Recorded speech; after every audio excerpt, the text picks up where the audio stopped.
ওনারা বলতেন ভবিষ্যতে রাষ্ট্র চালাইতে হইলে আগে মিনি পার্লামেন্ট চালাই আসতে হবে।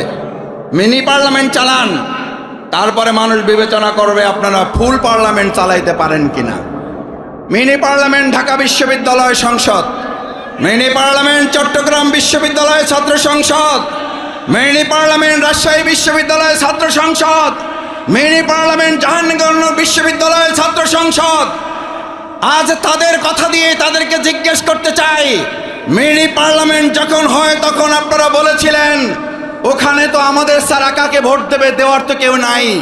নাই যেখানে বলেছেন, আলহামদুলিল্লাহ আল্লাহ রাব্বুল আলামিন তার অশেষ মেহেরবানি দিয়ে ফুল পার্লামেন্ট 4টা বিশ্ববিদ্যালয় আমাদেরকে আল্লাহ দান করলেন। শুধু দানই করেন নাই, বাংলাদেশে মডেল বিশ্ববিদ্যালয় পরিচালনার ছাত্র সংসদ ছাত্র শিবির উপস্থাপন করে দেখিয়েছে বাংলাদেশ জামাত ইসলামী ভবিষ্যতে মডেল বাংলাদেশ উপহার দিতে পারবে।